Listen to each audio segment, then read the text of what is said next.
Vipi, naona umechelewa sana leo kuja. Mama, leo mdogo leo hajafika vizuri, nimeamua nje nimsaidie kazi. Ana nini? Nesi anaumwa na kichwa. Pole sana. Nikwambie kitu. Niambie mpenzi. Sogea karibu yangu.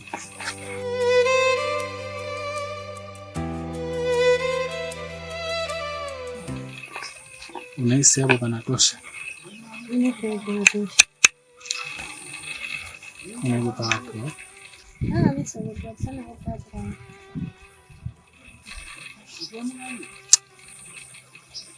nikwambie kitu. Niambie mpenzi. Sajua nakupenda sana. Na tabasamu lako ni furaha kwenye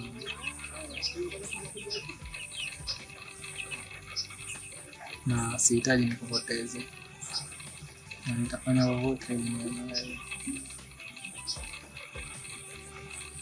Nakupenda pia.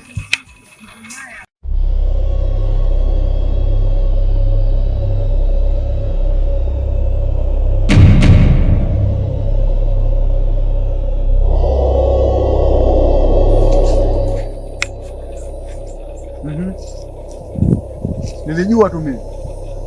Ina maana chiki bwana chako ndio kucherewesha hapa, si ndio? Hizi tabia zimeanza lini nakuuliza? Nakuuliza hizi tabia zimeanza lini? Wewe umesubiriwa nyumbani huko, umekuja kukaa na chiki bwana chako hapa, si ndio? Sasa leo nataka nikufunze adabu. Wewe si una adabu? Leo nataka nikufunze mimi adabu.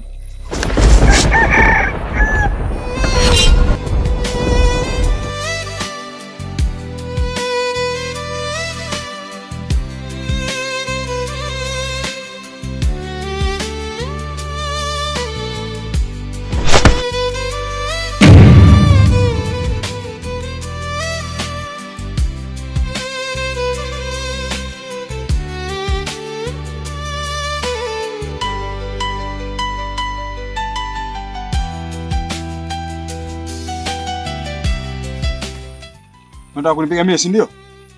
Nakuja unataka kunipiga mie? Nipige basi. Nipige basi. Alafu wewe angalia. Hii leo mwanzo na mwisho. Uele wake nikikutana na mtoto wangu. Ndio utanijua mimi nani. Pumbavu mkubwa wewe. Alafu na wewe. Twende.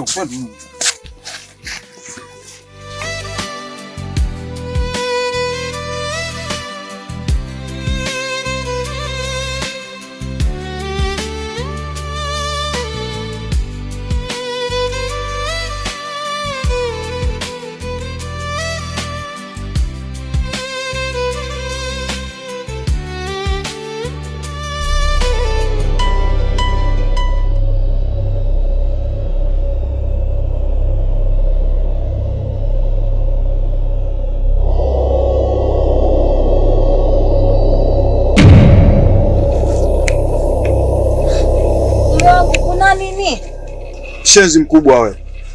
Na ile hajamaliza saizi. Nikirudi safari yangu ndo unajua mimi nani. Pumbavu wewe.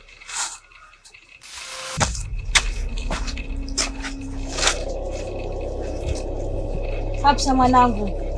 Kitu gani?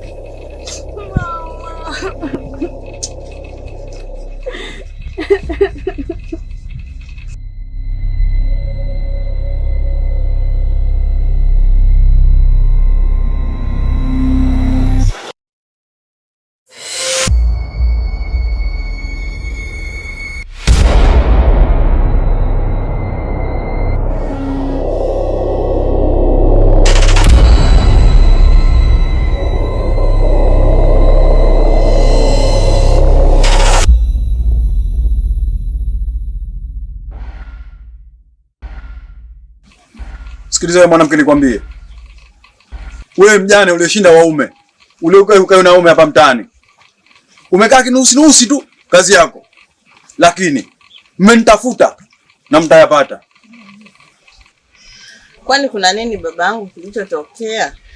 Kwani kuna nini babangu? Ina maana hujui, si ndio? Sasa nakwambia. Mwambie yule kikarago si wako. aachane na mwanangu mara moja.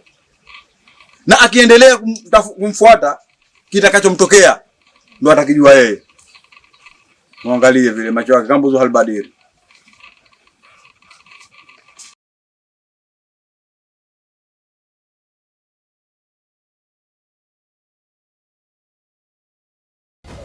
Mama, kwa nini mnanifanyia hivi?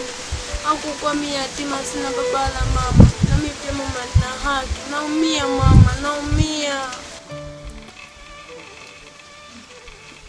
Hafsa mwanangu, usijali. Ami yako huko alikokwenda, akirudi tu mimi nitakuja kuongea naye na nadhani atanielewa. Kwani mama ushaongea naye mara ngapi na hajakuelewa? Ukiongea naye sasa hivi ndo atakuelewa. Mama nampenda Ngoso mama, nampenda. Mimi bila Ngoso siwezi mama. Naomba ongea naye Ami akuelewe mama, nakuomba mama. Kama hamtaki niwe naye, bora mniue tu. Naombeni kama hamtaki niueni tafadhali mama. Naomba ongea na baba tafadhali.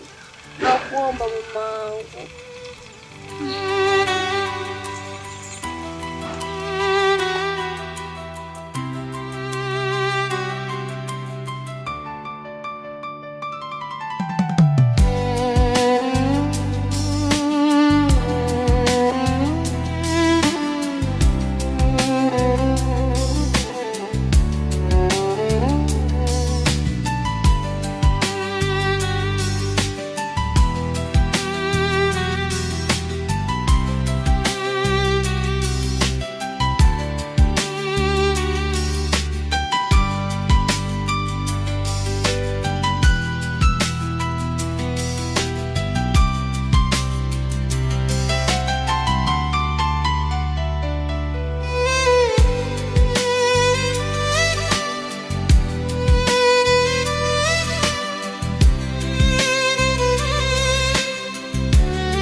Vipi mama?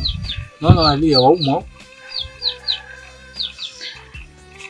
Hayo yote umesababisha wewe. Nilikwambia achana na yule mtoto wa Mzee Kalonga, lakini hukutaka kunisikiliza. Ona sasa kilichonikuta leo. Mzee Kalonga kaja hapa kanitolea matusi mazito. Nilikwambia achana kabisa na yule binti. Kwani hutaki kunisikiliza? Au mpaka unitoe roho? Nife labda utalizika. Mwanangu, kwa nini unielewi? Niambie basi nini unachokitaka, labda nife ukose tena mama, si ndio? Niue, chukua kisu, nenda ndani kachukue kisu uje unichome nife. Ndio ulizike. Maana ya matusi nayo kwambia kila siku kuliziki. Mpaka labda kinikute kifo ndo utalizika mwanangu. Achana na yule binti. Unajua nini alichokuja kukiongea? Sasa endelea. Kitakacho kukuta utajua mwenyewe.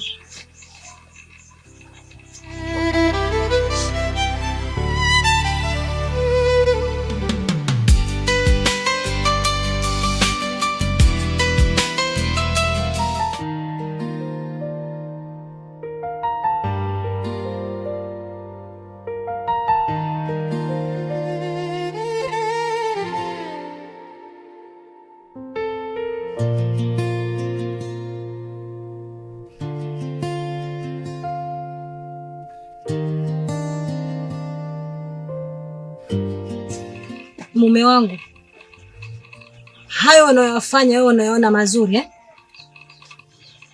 Mtoto anamtaka Ngoso, we muache tu aolewe. Kwanza sasa hivi dunia sasa hivi hakuna mtu kuchaguliwa mume wala mke. Mtu anemtaka yeye mwenyewe ndo anayeozeshwa. Kwa nini unafanya hivi lakini? Sikiza mke wangu nikwambie. Ina maana wewe unataka kuniambia mimi sina akili ninachokifanya, si ndio? Wewe mtoto nimwozeshe Ngoso. Ngoso unamuona hana mbele wala nyuma. Ile familia ya kichawi. Hamiliki hata baskeli ya mbao. Na hivi mtu yote tu akitoka mmemwozeshe, hata kama ni levi, mvuta bangi, wewe nimwozeshe tu. Hiyo kwangu haiwezekani. Sawa babangu, yule ni mtoto wa kaka yako tu. Sasa kwa sababu kama kaka yangu ndio nimdhalilishe, si ndio? Wajua mimi na kaka tu wao. Yeye katangulia mbele ya haki. Siwezi mimi kuacha mtoto akadhalilika. Mimi kwa Ngoso hilo haliwezekani. Basi mume wangu, nakuomba tuongee japo kidogo basi. Tukae chini tuongee. Tufahamiane. Sikiza mke wangu. Kama unataka kuomba kaombe msikitini, sio kwangu mimi kwa swala hili. Ushanifahamu? Na wewe ukiendelea kulifuatilia hili swala utawajibika. Huu utakuwa ni msafara wa mamba na kenge wamo. Yeye atakuwa mamba, wewe utakuwa kenge.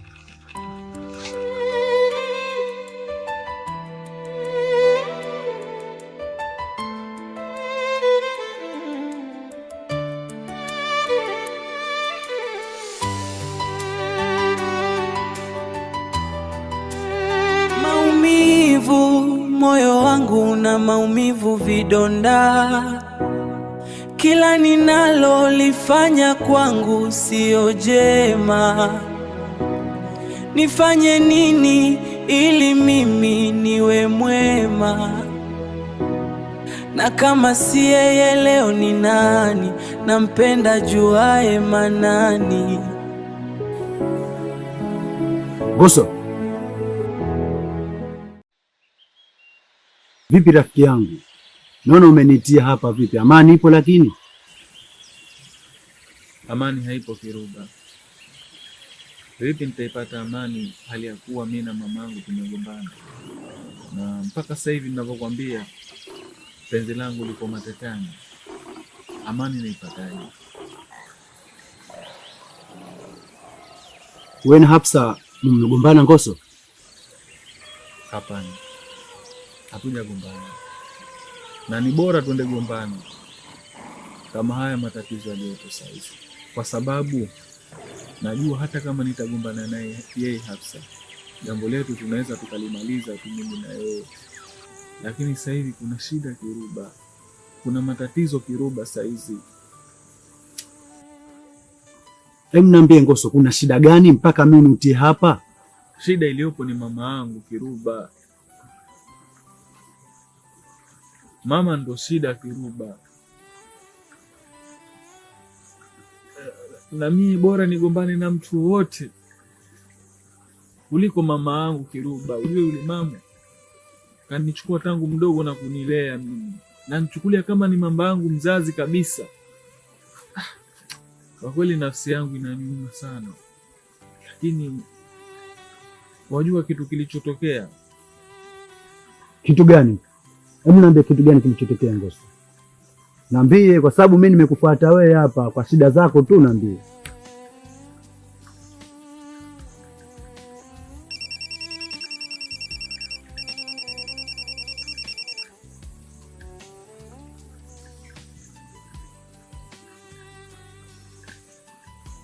Hafsa.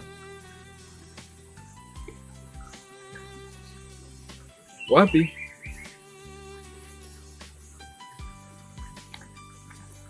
Kwa mama Salma hapo hapo nyuma. Haina mbona namba ngeni. Basi sawa, nakuja sasa hivi. Haya po.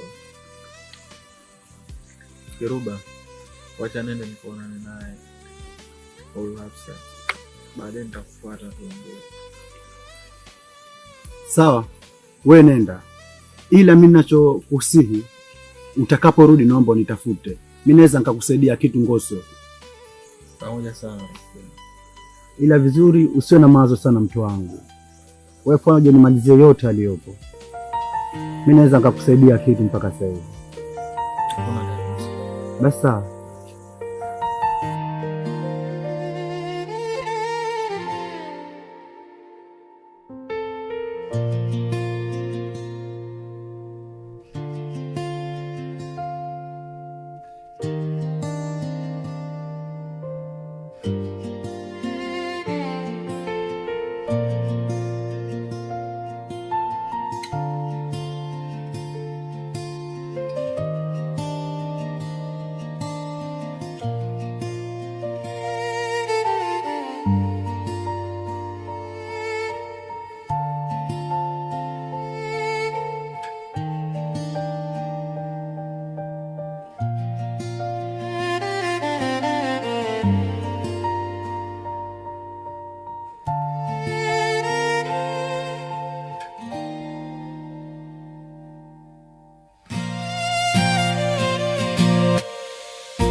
nifanye nini ili mimi niwe mwema? Na kama si yeye leo ni nani? Nampenda juae manani.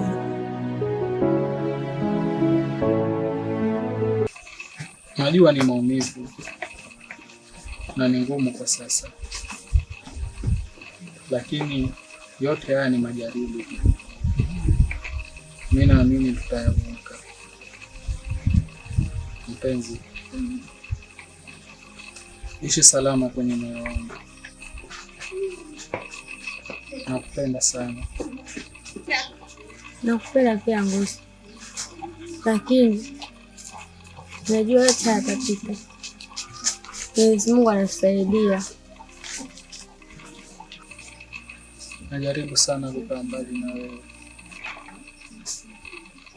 lakini siwezi. Mimi nipo tayari kufanya chochote katika maisha yangu, lakini si kukupoteza wewe.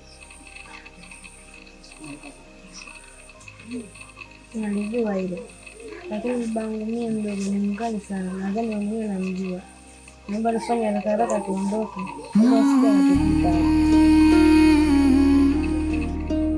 La la la la la la la.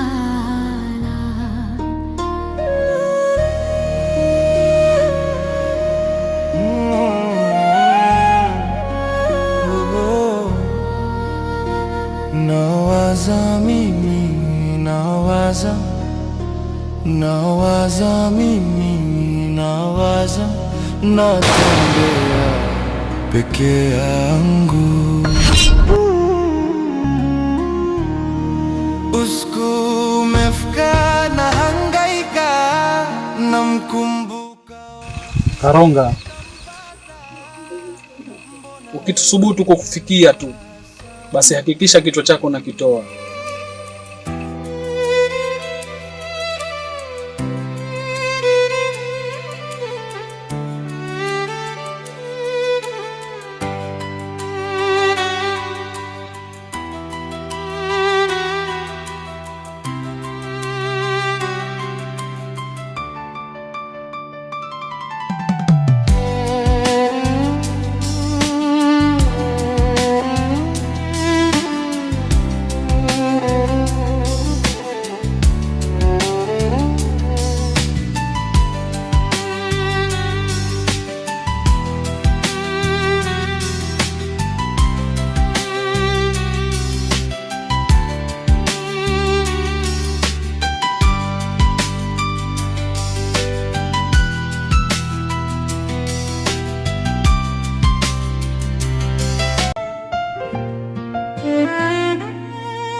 Vipi mwanangu Ngoso?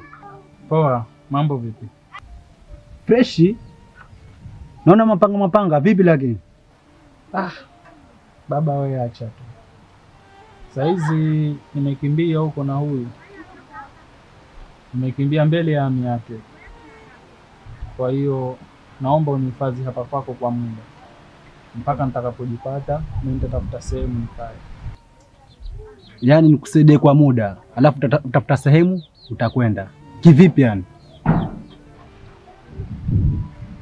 Namaanisha nahitaji nikae kwako na huyu. Ngoso, umekuwa nani we? Eti umekuwa Sharkani au Van Damme au Rambo? Maana Rambo ndio mwenye nguvu kama hizo wa kupigana, utafuta mapanga kama hayo.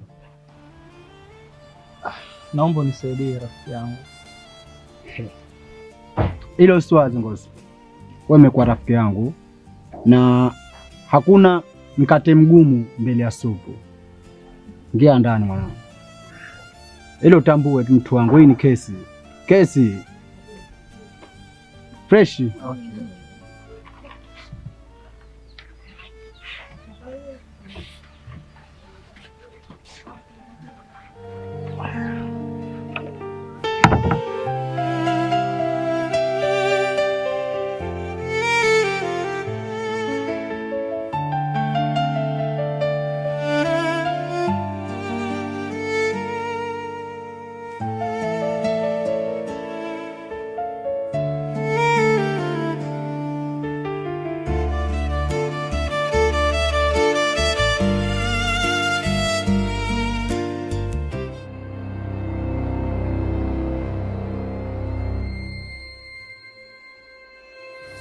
Mume wangu, vipi? Mbona hamkani kama hivyo tena jamani? Wewe nilikwambia huyu Ngoso si mtu mzuri. Ukaniambia mtoto tumpe Ngoso. Angalia leo kilichotokea. Hivi Ngoso mimi nakunishikia panga? Anishikia panga atakunijia mimi? Basi mume wangu, hebu tuliza kwanza Muka. Relax hebu kwanza. Jamani. Sikiza mke wangu. Nikwambie mimi kwa hili siwezi kuvumilia. Ngoso si mtoto mdogo tu yule. Azaliwa namuona. Leo afikia hadi kunishikia mimi panga. Ile swali hata sikubaliana nalo. Haiwezekani. Stahamili. Haya ni maisha tu. Ipo siku yatakwisha. Hakuna mwanzo usiokuwa na mwisho mume wangu. Mimi naamini haya yatapita. Haya ni mapito madogo tu mume wangu. Usiwe hivyo basi, stahamili babangu. Sikiza kwangu nikwambie. Naumia sana. Moyo unaniuma sana. Laiti kama ingalikuwa kakaangu yupo. Yesi ngalifika yote haya. Ila kakaangu hayupo. Kaka uko wapi? Niangalie ninavyoteseka mimi. Nazalilika. Basi mume wangu, nenda nyumbani kapumzike. Kwa sababu nakuona umechoka. Hata akili yako sasa hivi haifanyi kazi. Nakuomba babangu, nenda kapumzike. Na unaenda wapi? Mimi naenda zangu dukani. Sasa mpaka sasa hivi mdau. Mume wangu, najua tena mambo ya hapa na pale. Na ndio maana nimechelewa hata kwenda dukani. Lakini usijali babangu, mimi sasa hivi narudi.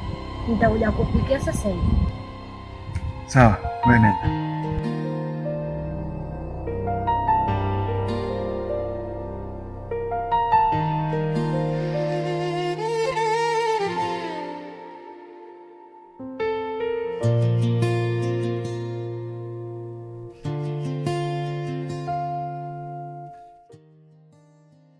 Vipi, naona umenitia hapa, pana shida gani? Ndiyo, shida ipo Ngoso. Na shida iliyopo, naomba kuanzia hii leo humu ndani usilale tena. Kwa nini? Wanuliza kwa nini? Wazazi wake wanajua kama mimi ndo rafiki yangu. Na ishi yote wanifahamu. Kwa hiyo mimi ninachokuomba, kwa sababu jana nilala na roho mkononi, naomba Ngoso ukatafute sehemu nyingine ukalale. Mimi sitaki matatizo.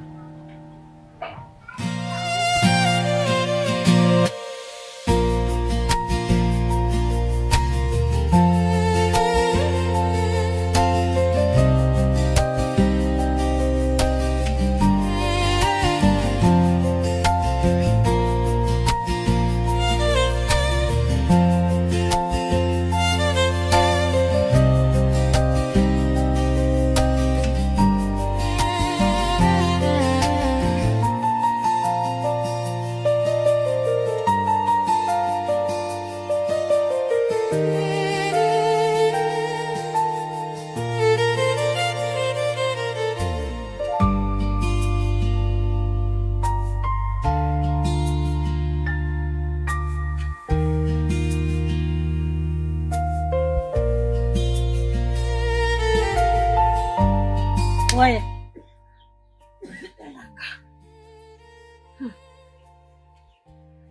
Mume wangu, najua una mawazo makubwa sana, lakini usijali, haya mambo yatamalizika mume wangu. Ni kweli mke wangu. Hicho unachosema uko sahihi. Nina mawazo mengi sana. Na nina vitu vingi nafikiria. Yaani sasa hivi hapa nafikiria niende polisi au kwa mjumbe. Lakini hili mimi sitokubali na stories zikanalo. Mume wangu, nisikilize nikwambie. Haina haja kwenda kwa polisi wala kwa mjumbe. Kwa sababu kesi hizi unapozipeleka si rahisi kuzipata mapema. Unanifahamu? Ninalokuambia mimi, yule Ngoso ana rafiki yake anaitwa Kiruba. Na kituo chake kikuu ni kule kwa yule rafiki yake Kiruba. Na hana pahali popote pa kwenda zaidi ya kule. Nadhani tukenda sasa hivi tutamkuta. Nadhani na binti yetu pia tutamkuta. Hivi ninavyokuambia sasa, nataka tuondoke, twende zetu kule tukamfuate na tukamuulize Kiruba Ngoso yuko wapi. Ni kweli mke wangu, umetoa wazo zuri sana, na kwa vile wazo lako ni zuri, sasa haina muda wa kupoteza. Sasa hivi kabla hatu hajatoroka tuwafuatilie.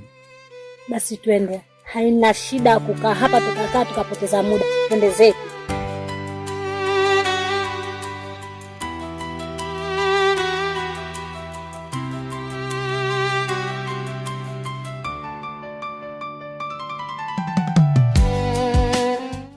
Mbona mniita hapa, kuna nini? Kiruba ametufukuza kwake. Katufukuza? Kwa nini ametufukuza? Kwa sababu asema ogopa kesi, hataki matatizo. Sawa, mimi wala sijali, hata tukilala nje sawa tu. Kwa nini hujali? Naogopa kukupoteza Ngoso.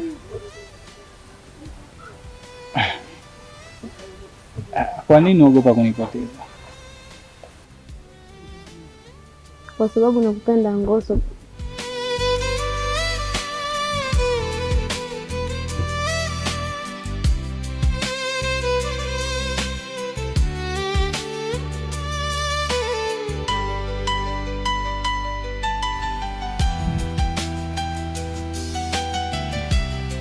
Hata mimi nakupenda wewe tu. Bila wewe siwezi kuishi. Hata aje nani, siwezi kukuacha.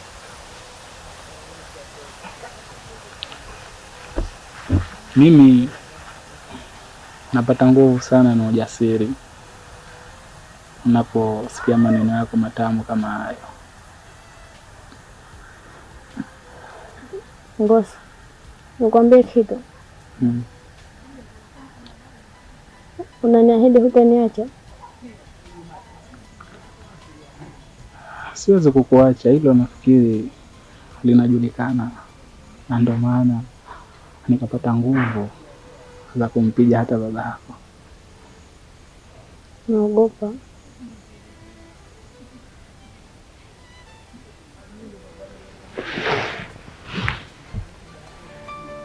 Kwa na mama.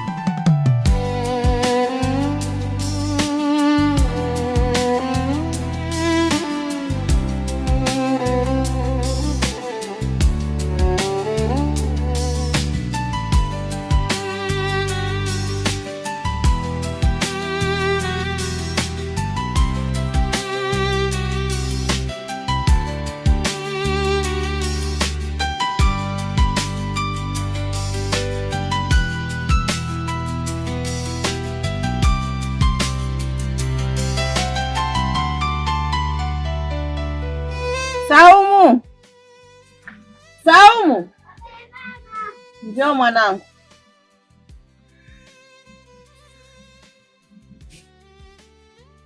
Hivi jana kaka yako alirudi hapa nyumbani? Hapana. Hakurudi? Ndio. Haya.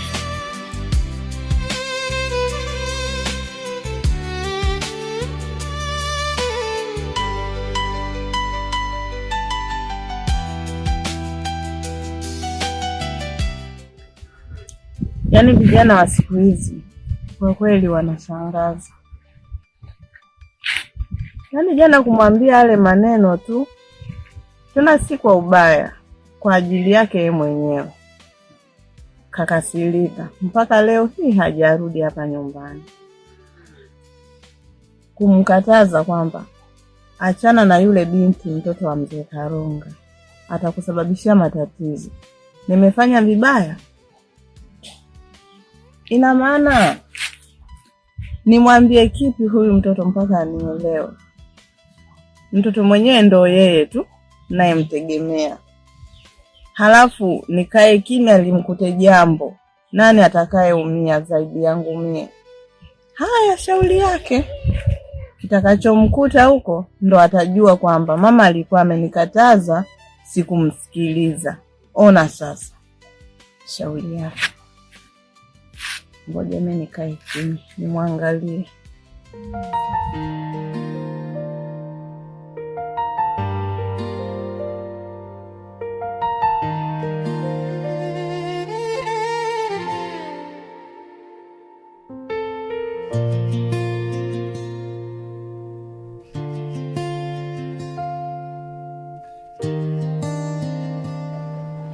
Koso.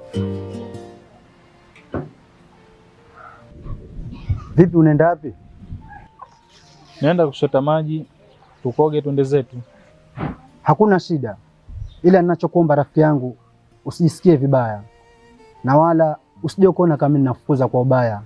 Sijafukuza kwa ubaya, elewa hivyo. Usijali rafiki yangu, kwa sababu mimi nimekuwa tatizo saa hizi. Kwa hiyo kuondoa ili tatizo na wewe nisikusababishie matatizo, mimi ni kuondoka hapa. Kwa hiyo usiwe na wasiwasi, kuwa na amani. Okay, ila tambue. Okay.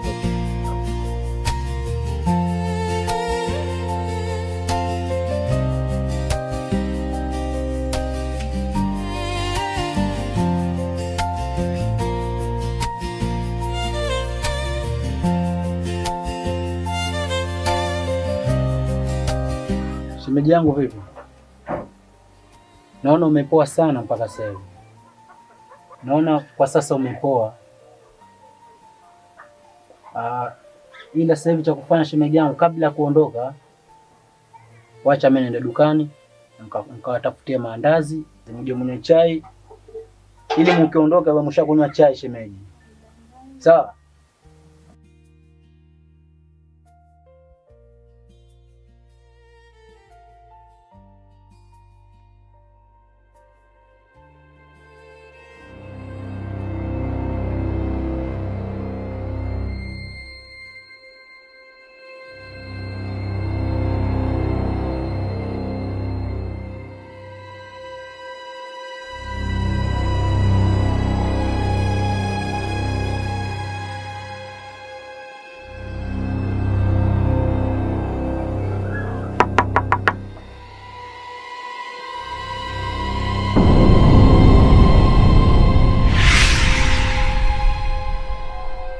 Toka.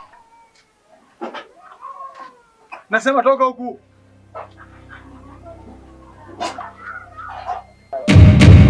Alafu mtoto unaonekana umezidi, si ndio? Ndio tabia gani hizi?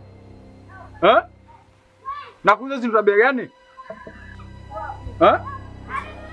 Ina maana muda wote kutafuta huko, si ndio?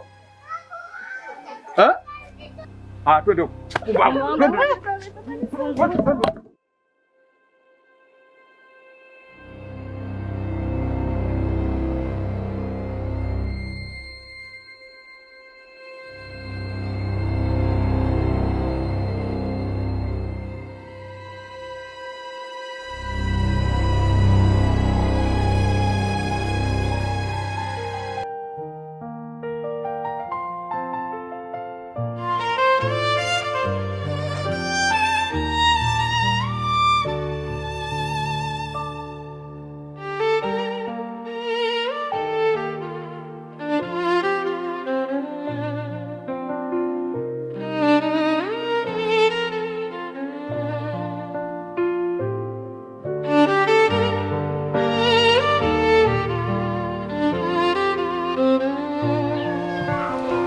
Iruba.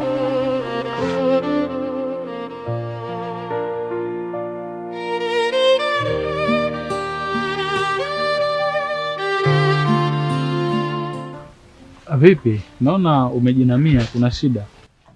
Kosa, Hafsa hayupo. Hafsa hayupo ndani Ngoso. Hafsa umempeleka wapi? Nakuuliza wewe umempeleka wapi? Natia! Wewe nikwambia vipi wewe? Hafsa hayupo, kaja kuchukuliwa na babake huko ndani Ngoso. Unanitafutaje mimi? Unanitafutia kesi? Baba yake leo hapo ukishakwenda polisi hapo waje nichukulie mimi. Vipi ndio utakavyo hivyo wewe? Ondoka Ngoso. Ondoka! Ondoka!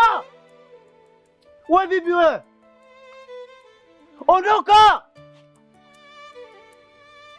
Wewe vipi wewe? Nikufadhili vipi mundani mimi wewe? Ondoka Ngoso.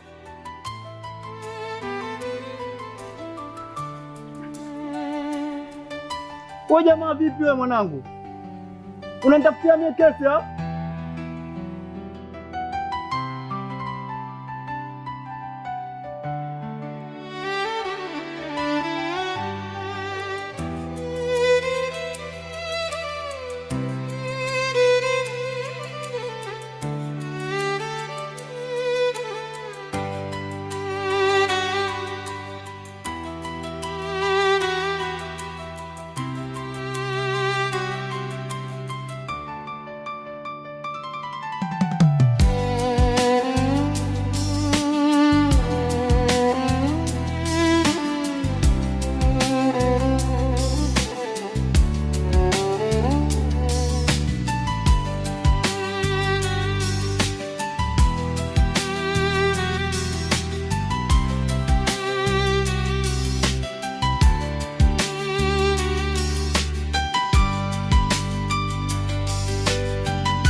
We Ngoso,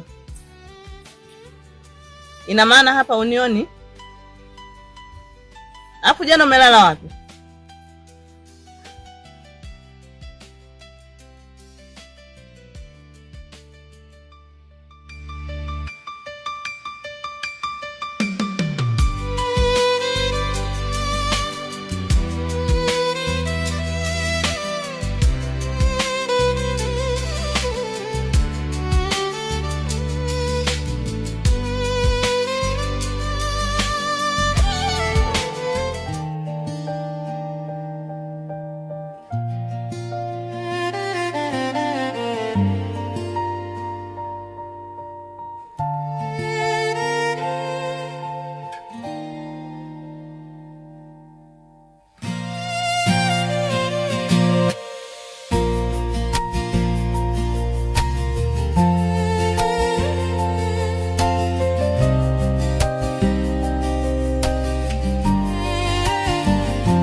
Vipi, uko poa? Niko poa, sijui. Mimi nashukuru. Vipi jana ami yako alikupiga? Sana tu. Oh. Pole sana. Shapoa. Ngoso, hivi ni ipi hatima ya penzi langu mimi na wewe? Mimi na wewe nahisi ni kufa na kuzikana, ufe wewe au nife mimi, ndio itakuwa hatima ya penzi letu. Na huu mzozo wa familia yangu mimi na wewe itaisha lini? Hapo mimi sijui. Mimi nilikuwa naona uje nyumbani utoe posa. Wahisi ami yako atakubali? Wanaweza kukubali kwa sababu mwanzoni hukuja, lakini kwa sasa ukija wanaweza kukubali tu, hawezi kukataa.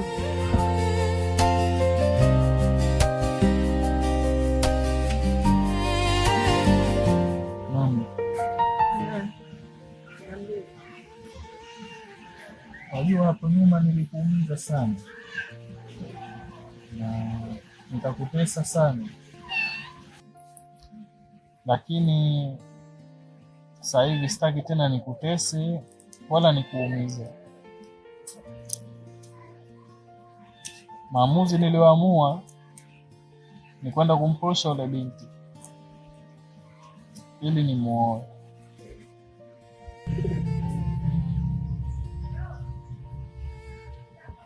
Sasa mwanangu, maamuzi gani ulioamua kuchukua? Mimi nilifikiri unaniambia kwamba umeachana na yule binti, kumbe ndo una mpango wa kwenda kumuoa. Unadhania ile familia watakubali muoe yule binti? Sidhani kama mzee Kalonga atakubali muoe yule binti.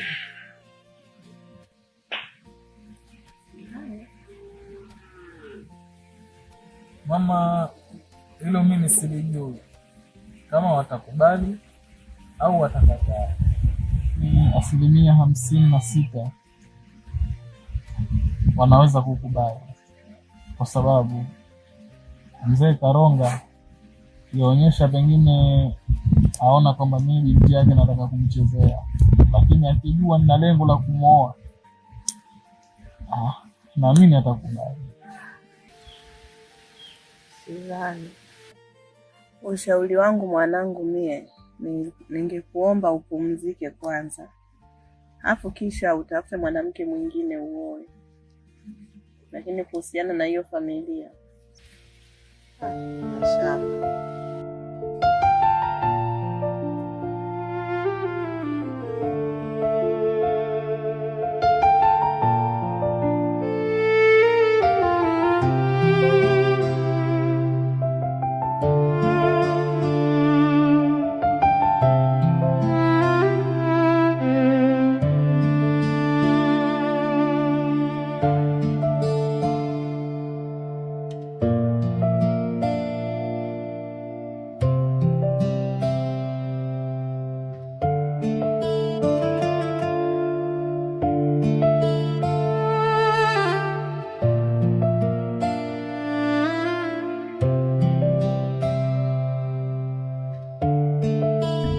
Vipi Ngoso rafiki yangu?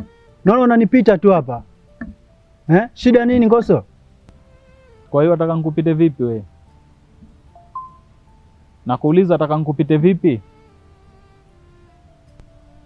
Kwani kuna shida nini Ngoso? Shida iko wapi? Wewe hujui shida Nakuuliza wewe shida hujui? Wewe ni wako kuchukua simu ukapigia wale wazazi wale binti. Lengo lako ni lipi? Na wakati nishakwambia kama sisi tunaenda zetu. Kwa nini unafanya hivyo rafiki yangu? Sikiliza Ngoso nikwambie.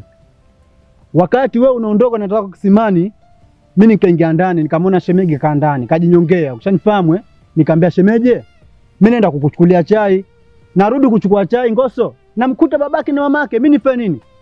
Eti mimi nifanye nini Ngoso? Kwa hiyo wale wazazi wale binti ni wapumbavu. Wampita nyumba ngapi? Wankuja kwako. Wewe kumkusudia hili jambo, Kiruba wewe umekusudia. Sasa sikiliza. Kuanzia leo mimi na wewe urafiki wetu umekwisha. Fanya mambo yako na mimi nifanye mambo yangu. Ngoso. Ngoso.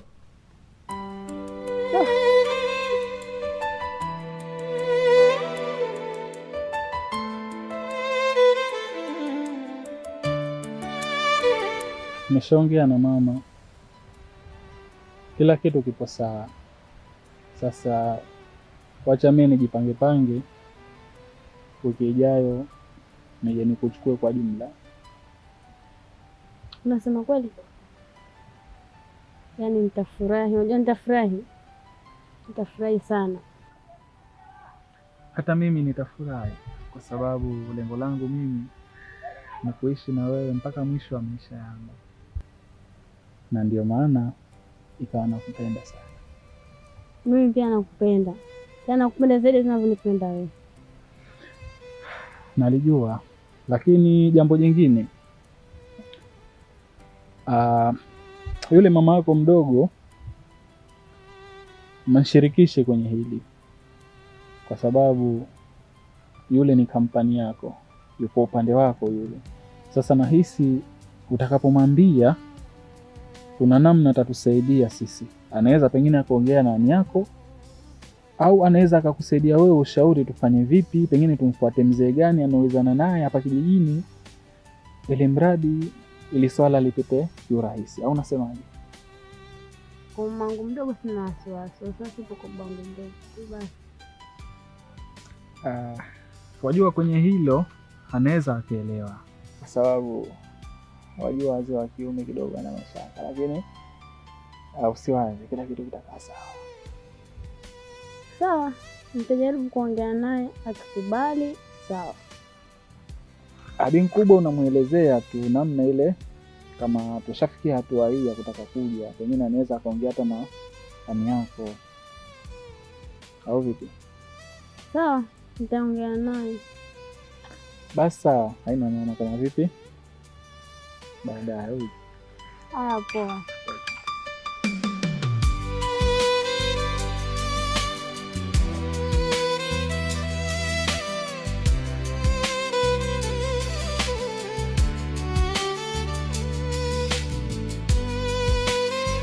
Mama mdogo. Naam. Kuna kitu nataka niongee na wewe ili uongee na baba mdogo.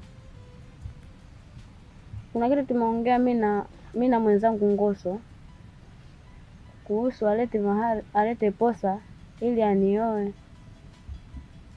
Naomba ongee na baba mdogo mama.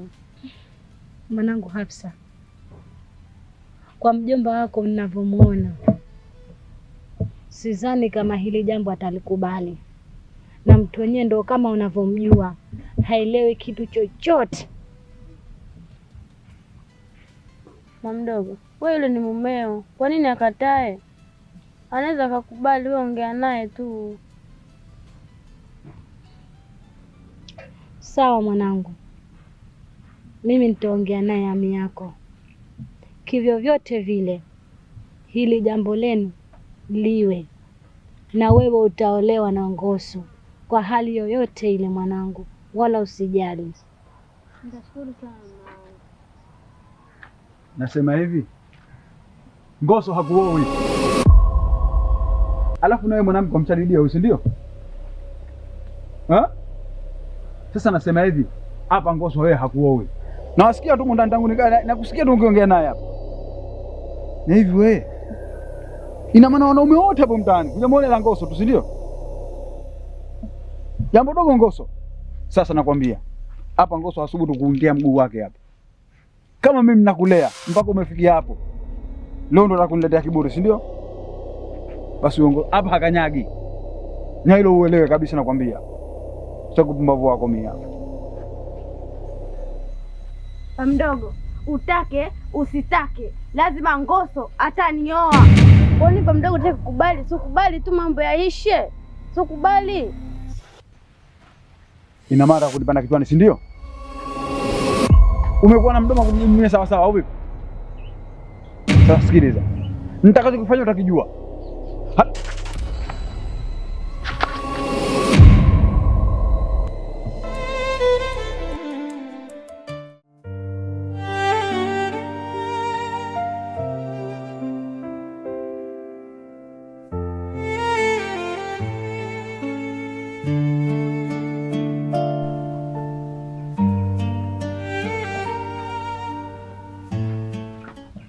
Dokta, babangu anaendeleaje?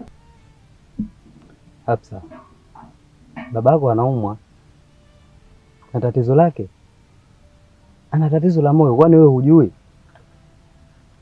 Hafsa, mimi sawa ni dokta, ila tambua wewe ni dokta zidi yangu mimi. Kwa nini mimi? Na sawa wewe. Kwa sababu wewe una uwezo wa kumponya babako, na babako anaonekana ana tatizo katika moyo wake, na wewe ndio unasababishia. Ila sasa kuna kitu, kama utamsikiliza, ninadhani anaweza kurudi duniani akawa mzima kama hapo mwanzo alivyokuwa. Nitafanya chochote kile kwa ajili ya babangu, ili mradi tu apone. Siwezi kumpoteza babangu, ndo baki naye. Hafsa, unampa mawazo sana babako, tena unampa mawazo kwa maana kumpa mawazo, kwa sababu unaonekana wewe una mwanaume na ili babako linamuumiza, na kashakwambia uachane naye huyu mwanamume. Kwa nini? Kwa nini hutaki kuachana na huyu mwanamume? Huoni kama babako utamkosa? Hafsa, hebu jaribu kuwa muelewa basi japo mara moja. Ina maana wewe unahiari mwanaume kuliko baba yako? Dokta, kuhusu kuachana na yule mwanaume, mimi siwezi. Kama kuna njia nyingine ya kumsaidia babangu naomba uniambie, lakini kwa kuachana na yule mwanaume siwezi. Naomba unielewe basi. Hafsa, hakuna njia nyingine yoyote ya kufanya ili babako awe mzima zidi ya hiyo. Ila utakapoachana na huyu mwanaume, basi tambua kama babako atarudi duniani na ataendelea kuwa hai kama alivyokuwa mwanzo. Hafsa, angalia, wewe ina maana unahiari huyu mwanaume kuliko babako alikulea. Babako kakulea, kakuvisha, kakunywesha, kakulisha kila kitu. Kafanya kwa ajili yako. Kwa nini wewe unamtendea haya? Sawa, nimekubali.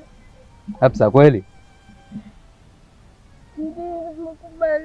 Babangu tapo nitafanya hiyo. Haya, wewe endelea na kazi zako, ila jitahidi na hilo ninalokuambia.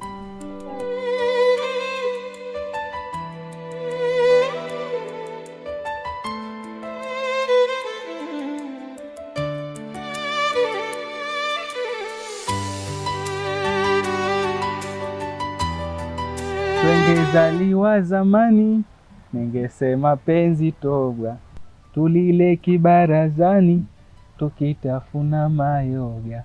Nimekipanda uwani, kibustani cha uyoga, tukikosa jani, baby tule mboga mboga. Sasa polisi wa nini? Nikikosa nikamate wewe, mahakama ya nini? Nikikosa ni hukumu wewe. Baby, vipi naona tangu umeniita mwenzangu umenuna tu, ucheki, huongei, au kumpigwa huko? Hakuna alonipiga. Na wala hakuna nilogombana naye. Nimekuja tu hapo kwa kitu kimoja tu nataka nikwambie. Ngoso, samahani kwa hicho nitakachokwenda kukuambia. Nilikupenda sana, lakini naomba tuishie hapa.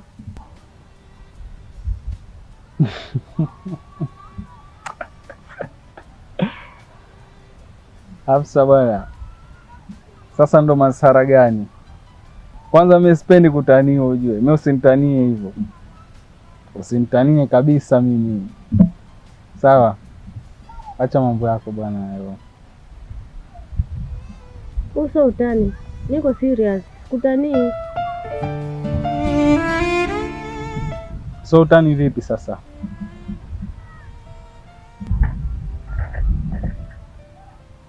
Wamaanisha nini? Nakuuliza wamaanisha nini? Kwa hiyo ili jambo naloongea ni kweli? Tuachane kwa nini?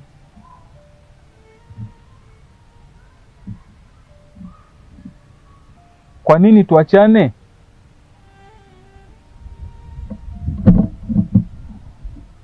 Sikiliza. Siwezi kukuacha. Siwezi kukuacha hata siku moja. Siwezi. Nitaanzaje? Naanzaje kukuacha mimi? Naanzaje? Na zile ahadi zako ulivyoniahidi, hapa ndo tushaoana huu ndo mwisho wetu. Tushafunga ndoa tushapata na watoto vipi? Hafsa, usiniambie tena hicho kitu hata siku moja. Maanake sitoruhusu kabisa uende mbali na mimi.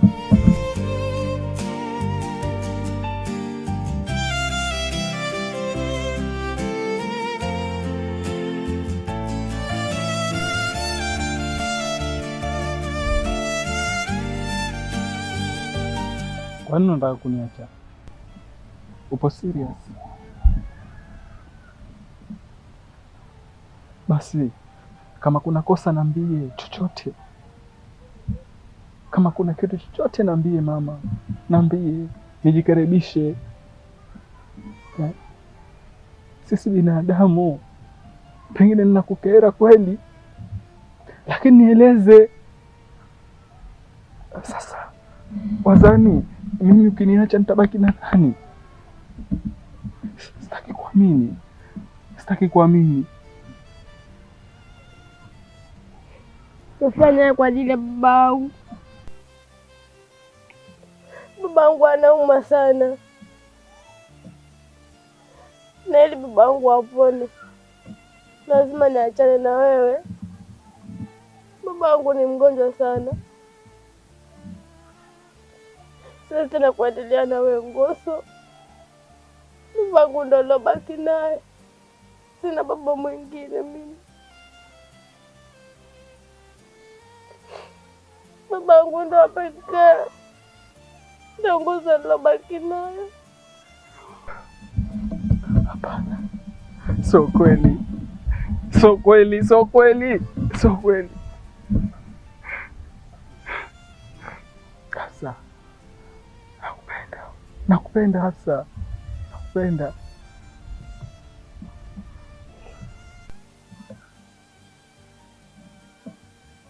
Basi, najua kama unanipenda. Lakini kwa ajili ya babangu ndo nafanya hivi. Siwezi kuwa na wewe. Kwani hapa kijijini umezunguka kote, ujiona wanawake wengine. Nakuomba,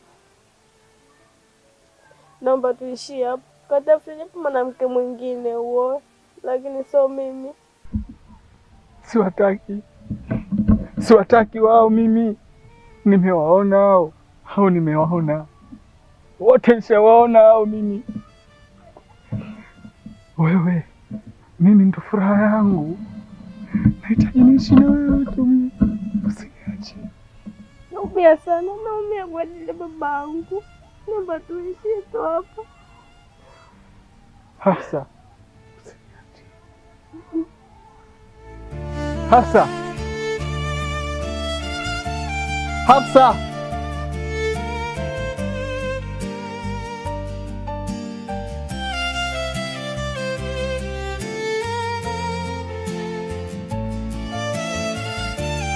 Bwana, kwanza hakuna budi ila kumshukuru Mungu Inshallah. mpaka tukafikisha lile jambo letu. Biidhnillah inshallah. Unajua bwana, nilikuwa sina njia au sina jinsi kuhusu ule mtoto wangu. Sawa. Na ndio maana nikaona bora nikute wewe unisaidie kwa hili. Inshallah brother. Mimi nikwambie kitu kimoja. Mimi na wewe sasa hivi ni kama ndugu. Na si hili tu. Unajua binadamu tuna mambo mengi sana yanatokezea katika ulimwengu. Inshallah mimi nakukaribisha muda wowote, wakati wowote. Likitokezea jengine, wewe nifike tu. Sawa, hakuna wasiwasi. Unajua jirani mara nyingi ndio ndugu. Na sasa hapa sisi tumeunga udugu. Ndio. Kwa hiyo likinitokezea jengine nitakufuata tukujaliwa. Sawa, hakuna shida. Tuko pamoja kwa hilo inshallah. Okay, mimi nakaribisha sana inshallah. Na sina budi la kushukuru. Unajua sina kitu lakini hichi kidogo chopo inabidi uchukue. Hamna shida inshallah brother. Hamna shida. Kwa hiyo asante sana. Inshallah. Tukijaliwa tuko pamoja. Inshallah, inshallah.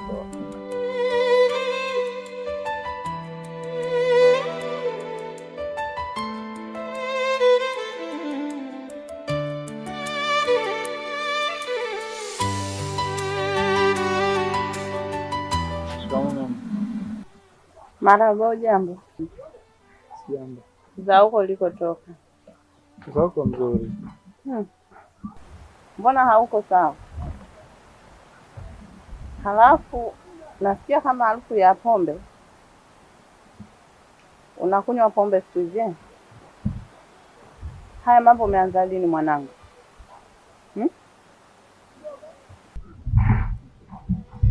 Mama. Hafsa ameniacha. Hafsa amenikataa mama. Kwa nini? Kwa nini amekukataa? Kuna kitu gani kimetokea mpaka kukukataa? Sijui mama ni nini, na mimi na yeye tushapanga mambo yote mpaka nataka kumwoa. Nashangaa hafla tu amenigeuka.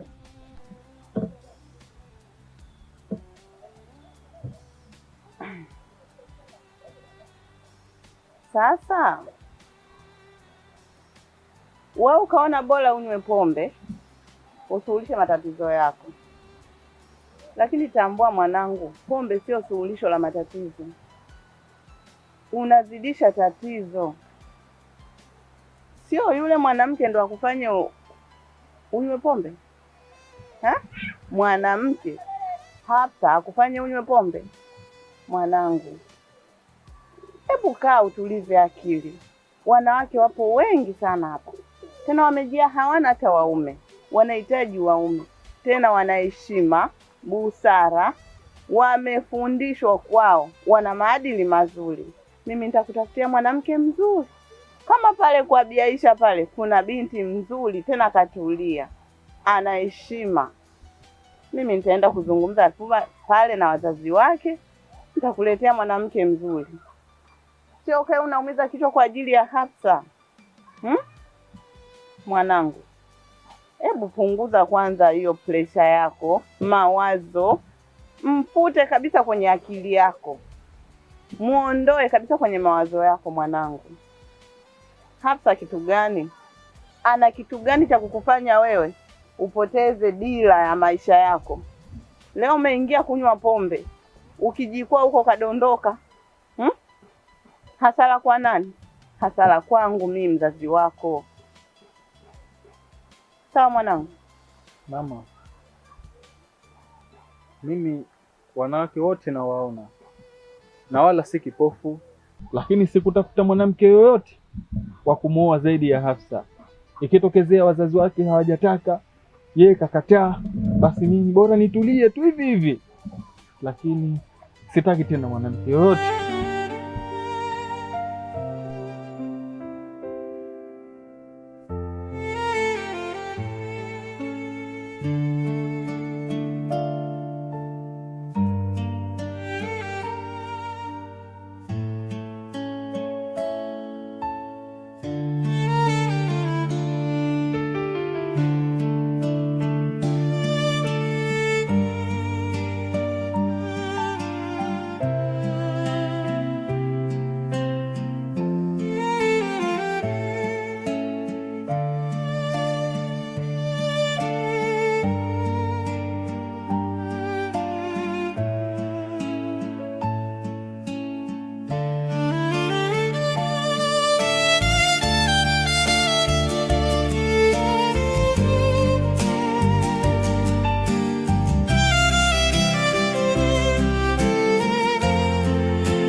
Kijana vipi?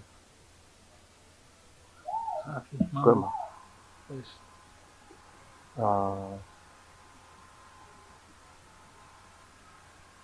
Hicho unachotumia ni nini?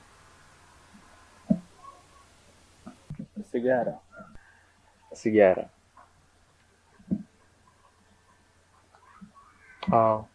Kwa nini? Kuna kipi kimetokea hadi mpaka sasa hivi umefikia kwenye hii stage? Ni stress tu kaka. Stress na sigara. Sijakuelewa. Mapenzi kaka. Mapenzi. Kwa sasa hivi mna mapenzi mapya ambayo yanakufanyeni mpaka mkipendana, mpaka mvute sigara ndio kuna mapenzi kweli? Kaka, ni story ndefu sana, lakini Labda nikuelezee kiufupi tu. Mimi nilikuwa na msichana tukapendana sana. Tushaweka miadi ya kuoana na yeye. Tushajipanga. Tushatafuta pesa. Tukapanga mpaka siku ya kwenda kwao. Shangaa hafla ananipigia simu, tunakutana, ananiambia tuachane. Kwa kweli nimechanganyikiwa na sijui hata nifanye nini, kwa sababu nahisi siwezi kumwacha. Kwa hiyo anavuta hii sigara, at least nipunguze mawazo. Kwanza nikwambie pole sana kijana, lakini jambo lingine, moja kati ya makosa ambayo vijana wengi tunayafanya, endapo ikitokea hali kama hizi kitukuta, labda tumegombana na familia, wapenzi, marafiki, kutumia njia hizi kutatua changamoto zetu, lakini sio njia sahihi sana. Mimi nikwambie kitu kimoja kijana, kutumia sigara, pombe, bangi, unga si njia sahihi ya kutatua changamoto zetu. Unahisi wewe ni bora na ni mwanaume sahihi wa kuishi naye? Ndio. Basi kuna njia sahihi ya kufuata tofauti na hii. Ndugu yangu, unalazimika kulipambania penzi lako katika njia ya busara, tofauti na kutumia mihadarati, kwa sababu leo umeanza kuvuta sigara, kesho utakuja bangi, utakunywa pombe, hatimaye utaingia kwenye kula unga na madonge.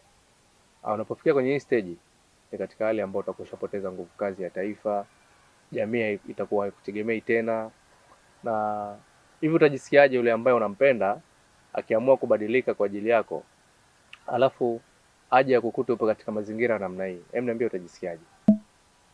Busara ni njia bora sana ya kufuata katika kujipambania mwenyewe. Kutoka hapa leo na tunakoelekea, tutakuja tukae maskani tuanze kuilaumu serikali. Serikali haitufanyi hichi, hatufanyi hichi, wakati sisi ndo serikali yenyewe. Tunapaswa kusimamia wenyewe majukumu yetu. Sijui umenielewa? Katika wimbi hili la utumiaji wa madawa kulevya, huwezi kumpata mtu bora kuikosoa serikali katika utendaji wake. Badala yake tutatuma shutuma ambazo hazina mwelekeo, hazina msimamo. Kwa hiyo mimi nikuombe kama kijana, tena nitakusihi sana, na nitashukuru endapo nitakuona kwamba wewe ni balozi mzuri kwa kuwasajiisha wenzako katika kujikwamua kwenye haya. Mimi nikuombe utumie fursa adhimu ambayo Allah alikupa.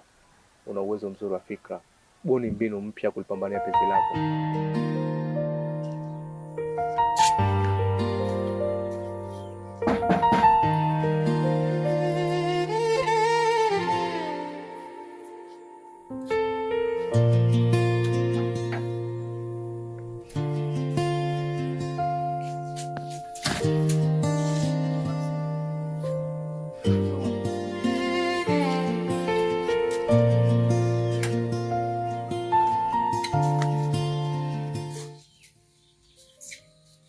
Nimejaribu sana kukaa mbali na wewe, lakini nimeshindwa.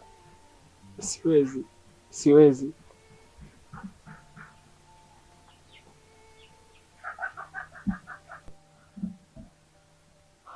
Alafu siku hizi umeanza kuvuta sigara na unatumia pia pombe?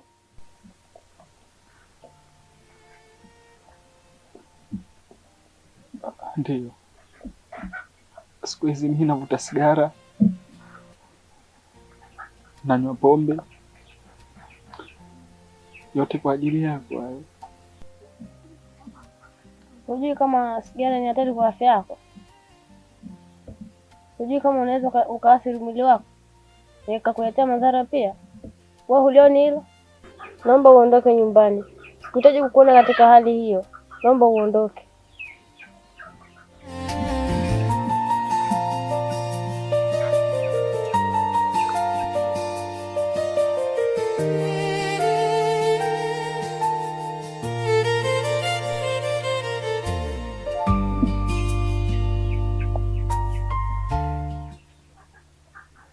Sawa,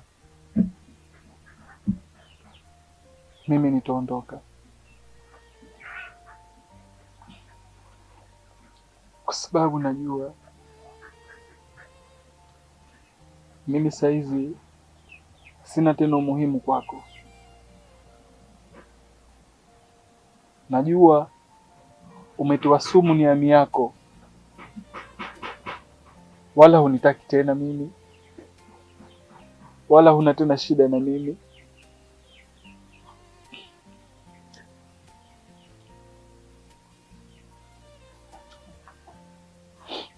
Lakini mimi Hafsa, siwezi kukuacha, siwezi. Na kama nitaondoka kama unavyosema maneno yako, lakini kabla sijaondoka,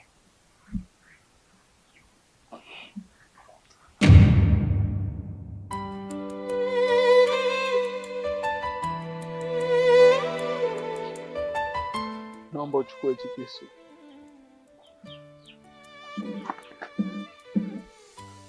Chukua hichi kisu na uniue. Hapana Ngoso, mimi sijakufa. Wewe si furaha yako unione mimi nimekufa? Utarizika? Utafurahi? Chukua hichi. Hapana Ngoso, mimi sijakufa. Niue Hafsa, niue. Siwezi Ngoso, siwezi, mimi sijakufa. Kile unanifanya hivyo. Hizi ndo ahadi zako. Kweli, leo wanifukuza mimi.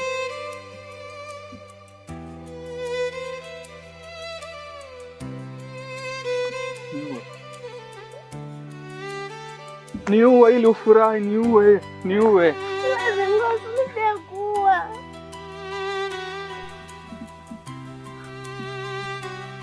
Unataka kunipoteza? Basi niue.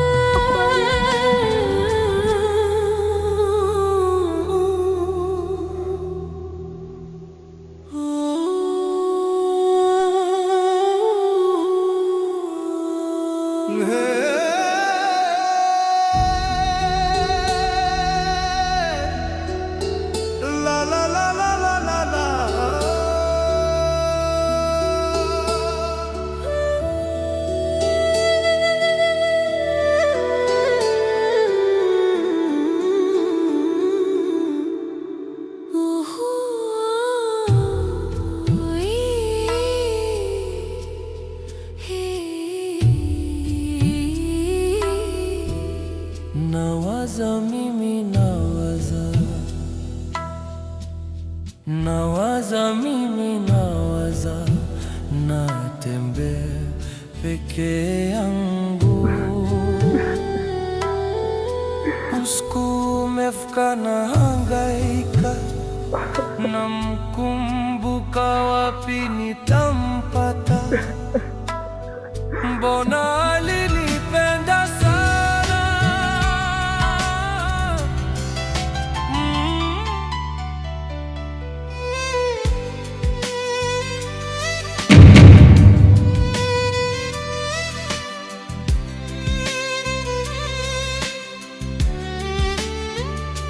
Kijana, na maana bado hujakubali kufuatilia binti yangu.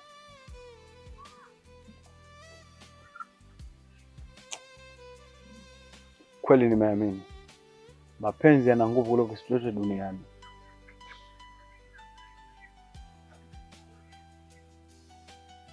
Kijana, uko tayari kumwoa binti yangu? Ndio mzee, nishakuwa tayari. Binti yangu uko tayari kuolewa? Ndio baba, niko tayari.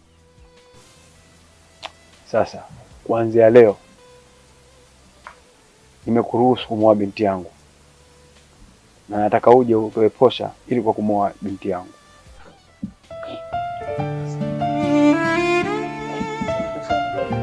Shukuru.